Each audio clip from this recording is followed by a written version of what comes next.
I'm a multi-generational Louisianian. Every single memory around water has been traumatic and has shaped the way our family has moved in the city and in the state. As Louisianians, we are a resilient people because we're used to systems failing.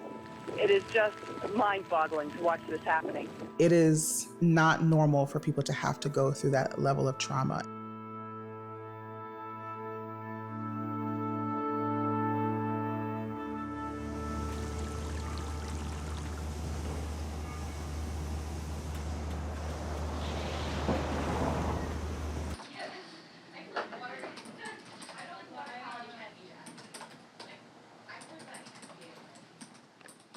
All throughout my childhood, my family talked about how they were on the roof for Hurricane Betsy and Camille, how they lost everything, particularly in the lower Ninth Ward and the upper Ninth Ward.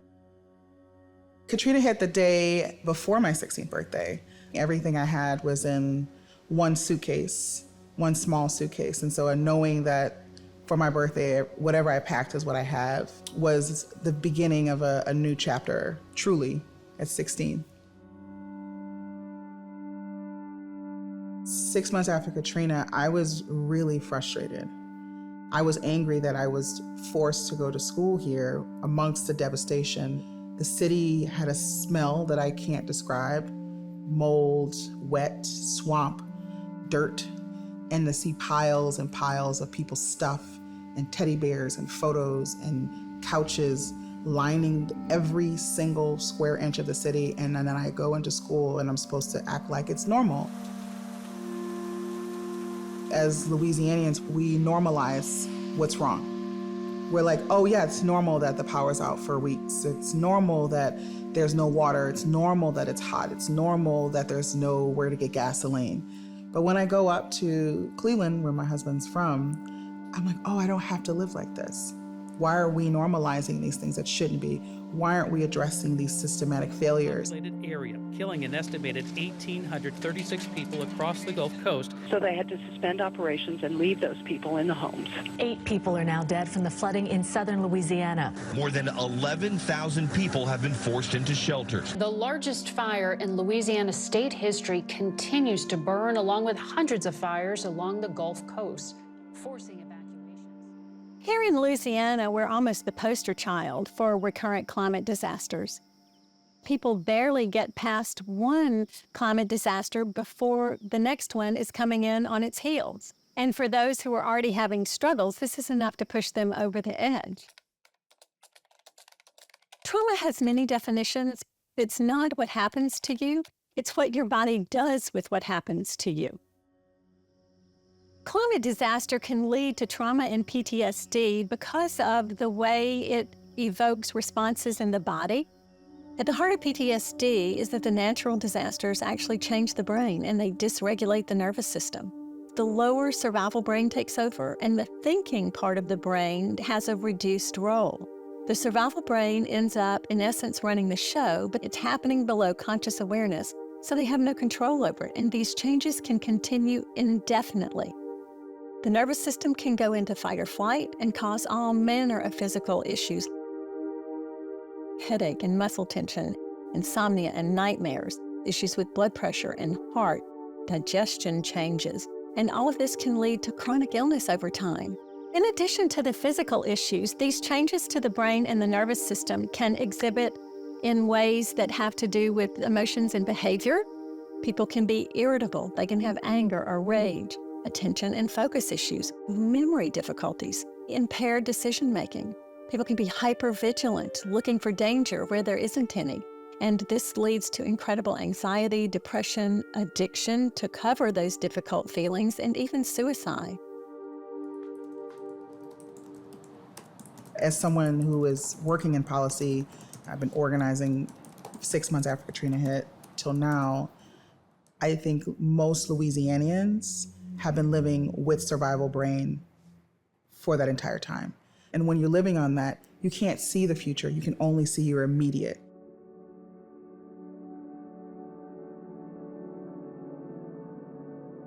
Some of the first experiences or memories I have of natural disasters are storytelling. I'm born and raised in Gretna, Louisiana, and have roots all throughout Southeast Louisiana. Generations of family that have been through every type of storm that you can imagine. I remember all the elders in the family getting us prepared for hurricanes and whatnot. Being told that there's an axe in the attic and that the levee could bust at any time. On one side of my family, they were down in Caminada Island when that got hit back in the late 1800s. So I remember hearing about how my great-great-grandmother wore black head to toe for the rest of her life because she was tied into a tree when she watched a whole house of women wash away. 2016, I helped respond with a huge group of people to the Baton Rouge floods. And that was my first taste of what it's like to drive into an area that's been hit by a disaster of that scale and magnitude. There's never enough food and resources to go around when cars have been flooded and people are locked in. As everybody is trying to find their way to prepare for Hurricane Ida, we have found... I tend to be extremely reactionary. I send out or email people evacuation plans and hurricane plans. I'm hyper-vigilant, but all at the same time in active fight or flight. On one hand, I'm very prepared. On the other hand, I'm riddled with anxiety. I have sweaty palms right now just talking about it. I flip-flop between, well, do I leave or do I stay? Because if I don't stay, then who's going to help? The survival brain is looking for safety at all costs. And so a real-life example of this is PTSD in 9/11 survivors versus PTSD in Katrina survivors. And with the 9/11 survivors, less than 10% of them had PTSD compared to those from Katrina with about 33%. The 9/11 survivors were able to go home to safety. As compared to what happened with Katrina, people lost their homes. They may have lost a loved one in the flooding. With climate disasters like hurricanes, even if people are able to evacuate, their homes may be directly in the line of the storm and at risk of not being there when the people are ready to come back to feel safe. Ida, one of the strongest hurricanes on record to hit Louisiana, the state's third major hurricane in just over a year, making landfall. Because Hurricane Ida was so stressful for people, that's all they can remember. You just need your immediate needs to be met. But if you have to live through that over and over again, whether that be Category 1 storms, Category 5 storms, or just a rain event on a regular Tuesday, if you have to do that, how can you fix anything?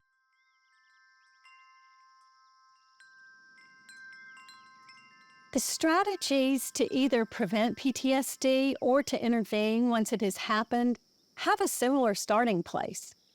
Basically, we want to calm that dysregulated nervous system and help it find safety. The way to do that is to be able to move the body. You can do it through breath, through healing touch, through rhythmic motion like drumming or dancing, through singing.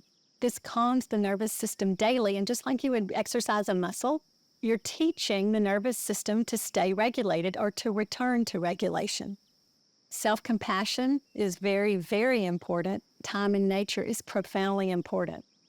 We also want to work with the higher brain. We can do a variety of contemplative practices, compassion techniques, yoga, journaling, walking meditation. I mean, there are any number of things that we already know to do.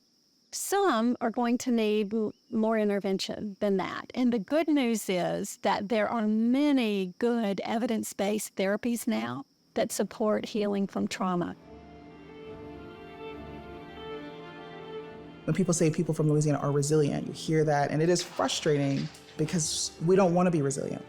We want to be taken care of. We want to be given the resources that we deserve, truly. We pay our taxes, we are engaged, but yet the systems aren't necessarily built to support us. We are forced to fix things, so we're used to fixing the immediate needs, not the systemic needs. And then other people look at us and say, well, they got what they needed to survive.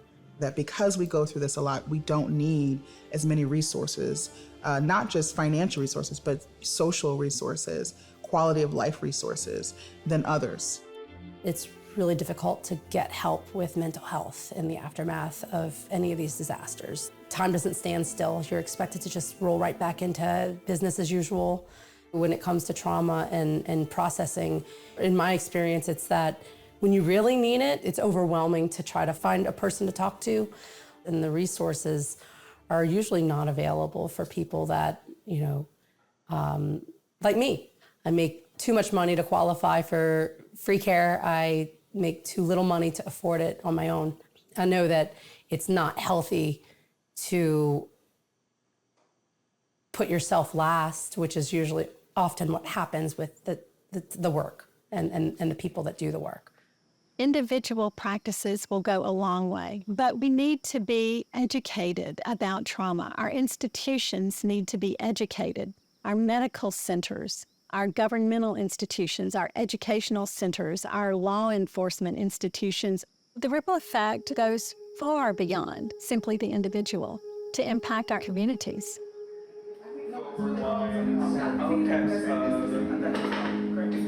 Pizza delicious. How's the club trust responses been? Pond is on the list today. I think for Louisiana, our solutions need to be very different than how we've historically thought about them.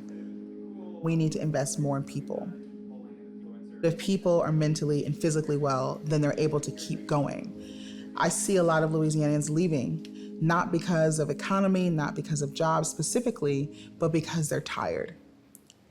By not investing, we are creating the perfect storm, literally and figuratively, where we have a place that will cease to exist physically, socially, economically, and culturally.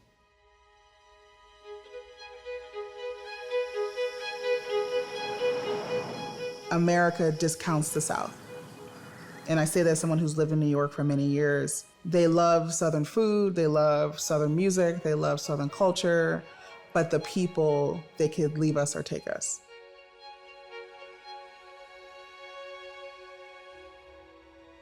I have to remind people that the South is diverse, not just ethnically, but socially, culturally.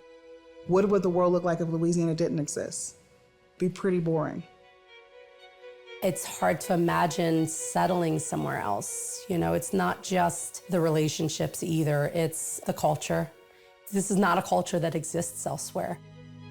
We have a beautiful culture, but it won't matter if we're all traumatized. It won't matter if we're underwater, and it definitely will not matter if everybody leaves because they are tired.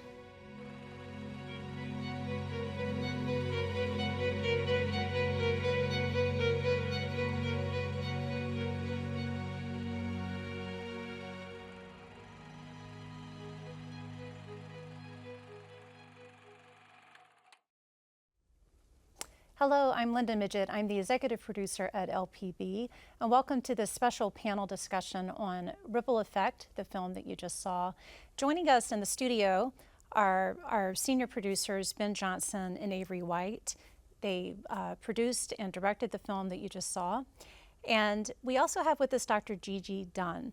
Dr. Dunn is, of course, you just saw her in the film. She is certified in trauma studies and speaks on this topic often. So thank you so much for being with us.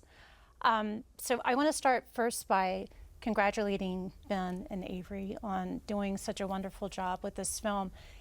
It's very compelling and it's really important. It's an important topic that I think has not been discussed very much. I know for me, this is the first time that I had really thought about trauma in association with climate. I think we all feel it, but we don't necessarily verbalize what's happening to us. So I think this film is an important step in bringing this topic to the forefront and giving people a chance to learn about this and take a look at themselves. So Ben, I want to start with you. What drew you to this topic? Well, we were given the opportunity to do a national climate story through PBS, and at the time, this was about a year ago, there's a lot of things going on in Louisiana. There's a saltwater wedge coming up, the Mississippi River threatening our fresh water. There was wildfires in the swamps outside of New Orleans, and it just felt like there was an onslaught of climate events happening. And as a resident of Louisiana, as a resident of New Orleans, I've felt, myself get, tensed up when climate events are happening and having something personally affect me and my family. And so it felt like a good topic to kind of talk about and be able to reach out to other people and see how they're feeling about these climate events. Avery, I know that you live in New Orleans as well.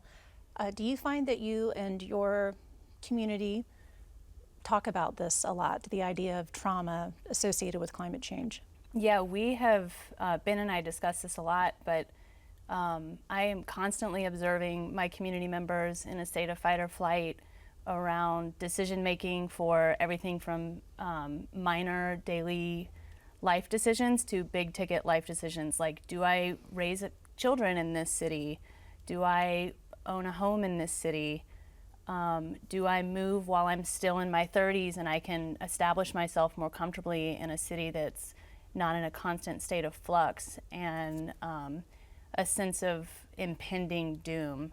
And so, you know, Ben and I are both millennials, and so for our generation, this is really crunch time to be rooting ourselves and establishing ourselves for our retirement years. And everyone in their late 30s is kind of in a sense of anxiety and indecision around, is this where I really want to create a foundation to grow old, based on the consistent nature of these emergencies and the consistent failure of our systems to mitigate and protect us in the middle of these crises. And it's really extreme. I always think back to the story that I'm going to ask you guys to share of a couple years ago when Ben was filming for The Precipice, which is the award-winning documentary that he directed and produced. And Hurricane Ida hit. And Avery, you were in New York. You guys have to tell the story of just sort of how ludicrous the situation got. Yeah, I don't want to trigger Ben because it was pretty anxiety producing, but I actually evacuated to New York City from New Orleans and had our hard drive from the film. And Ida hit Brooklyn as well and flooded the basement apartment I was in with 5 feet of water. And so everything that I had evacuated with was in floods all the way up in New York.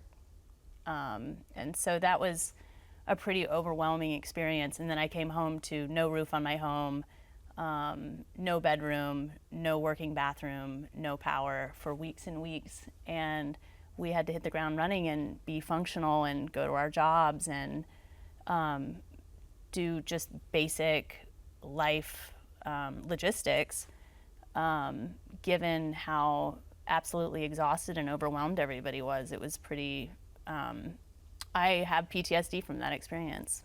Yeah, I was, out of town and asked Avery to take my hard drives, thinking, oh, take the hard drives out of Louisiana so they'll be safe up in New York. And the storm I was having her evacuate the hard drives from is affecting her, the hard drives up in New York. And it's just one of those times where you realize that this affects everyone and affects the entire country. And it's stories like that that just keep you on the edge of your seat. Yeah, I mean, you would think that New York would be far enough away from Louisiana that you would be safe, but not so much. So, Dr. Dunn, I know that I find at the beginning of every hurricane season just this sense of dread, and it's like waiting for the other shoe to drop, where you think, is this the year where we're going to get another massive hit? Not if, but is this the year? Because we know that these hits are going to keep coming. So there's this idea of anticipatory anxiety. Yes. Can you talk to us about that and explain what that is? Exactly. Well, it's exactly as it sounds. People can see that danger is coming and they anticipate what that's going to feel like, the impact it's going to have, and in looking forward to the future, it's causing distress even before it has happened. And that distress can be very much worse if this is not the first time that the residents are going through this. And of course, in Louisiana, it's not. Are people, do you think people are aware that this is trauma and anxiety that they are experiencing? Is this sort of a new idea? It's new to me. I know that when Ben and Avery proposed this topic, it was like, oh, of course, that makes sense, but I had not heard anybody talk about this. So I'm curious if people are aware of this. Is this new? Is it emerging in the field of the study of trauma? I think it is new and emerging, and it's a wonderful thing that awareness is being raised now. about not just trauma and climate disaster, but trauma in general. But we're just beginning to link it to climate disaster because of all of the disasters we're having, not just in Louisiana, but globally. Also, the field of the neuroscience of trauma is emerging. I would say definitely over the last 20 years.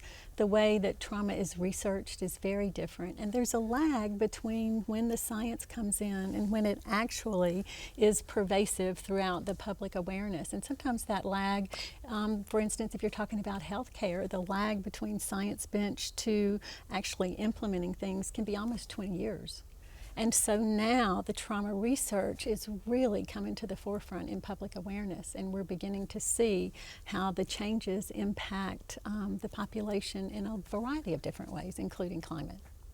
And this is, our film, of course, focused specifically on Louisiana, but is this sort of a global phenomenon? Because we're certainly not the only place in the country experiencing climate change, though I would argue that we're on the forefront of it because of our geographic location. Yes, it is absolutely a global phenomenon, and it's not just with climate. The changes that happen with PTSD are very similar regardless of the type disaster that got you to that place. So as we know right now, we've just lived through not just multiple climate disasters, which for us are recurring, but we've had a multi-year pandemic. We have wars that are raging. All of this traumatizes the populations, and it's important to raise awareness about it and to begin to talk about it amongst the general population, because there are things that people can do for themselves. There are some people, it's important to say, who will absolutely need more advanced support around their trauma and PTSD, but for many there are daily things that can be done that can help prevent or improve people who are already having PTSD. I feel like the first step must be just recognizing that that's even what you're feeling. So correct. Could you tell for our audience, what are some signs that you might be experiencing trauma that you're maybe not even aware of? Yes, I think it's important to recognize that things are in silos at times, and when you're truly looking at the neuroscience of trauma, those silos need to be broken down, and we need to recognize it's a very complex topic, and sometimes people are experiencing different symptoms, but they're not connecting it to trauma.